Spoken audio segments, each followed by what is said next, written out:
2025 चुनाव के बाद दोस्तों महागठबंधन की सरकार बनते हुए दिखाई दे रही है।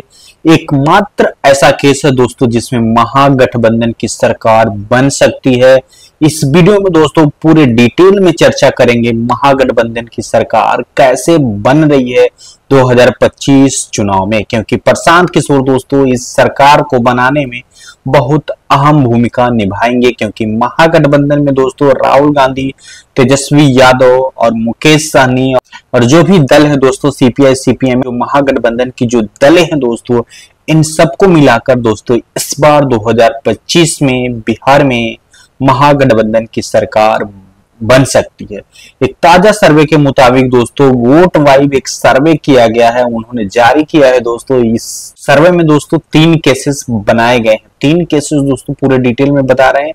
जो पहला केस है दोस्तों जिसमें एनडीए को अगर मिल रहा है दोस्तों 42% वोट और वहीं पे इंडिया अलायंस को 34% मिल रहा है, वहीं जीएसपी को अगर 10% मिल रहा है, जेएसपी यानी जन स्वराज पार्टी प्रशांत किशोर की पार्टी को, और वहीं अदर्स में दोस्तों अगर 15% वोट जा रहे हैं और अगर जीएसपी के जो 10% वोट आ रहे हैं दोस्तों, इसमें अगर हम बात करें अगर दूसरे वोट बैंक है अदर्स के अगर 5% ले लें और वहीं इंडिया अलायंस के 5% ले लें तो टोटल 10% जन स्वराज पार्टी के वोट प्रतिशत हो रहे हैं। और इस तरह से अदर्स और इंडिया अलायंस के 5-5% अगर कट रहे हैं दोस्तों, जबकि दोस्तों एनडीए 42 पे रहती है और इंडिया अलायंस 34 पे रहती है, तो इस केस में दोस्तों एनडीए को बढ़त मिल सकती है। केस नंबर 2 पे बात करें। केस नंबर 2 में दोस्तों एनडीए को 37% मिल रहा है, वहीं इंडिया अलायंस को 39% मिल रहा है दोस्तों।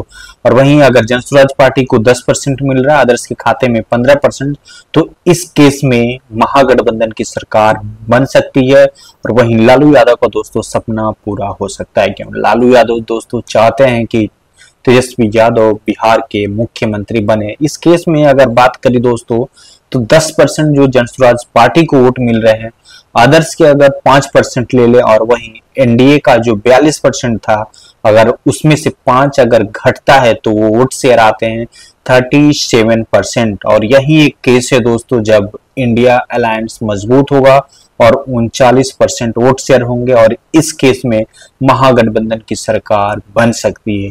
और एक तीसरा केस तीसरा जो केस है उसके बारे में जानेंगे। तीसरा केस की अगर बात करी जाए दोस्तों तो अगर एनडीए को 39% अगर वोट शेयर मिल रहे हैं और वहीं इंडिया अलायंस को 36% और वहीं जीएसपी को 10% और अदर्स के खाते में 15%, तो इस केस की अगर बात करी जाए तो जन स्वराज पार्टी के 10% अगर अदर्स से 5% लिया है और इंडिया अलायंस से 2.5% और 2.5% एनडीए से, तो इस केस में दोस्तों भी एनडीए मजबूत दिखाई दे रहे क्योंकि उनके पास 39 और इंडिया अलायंस के पास 36% रहेगा।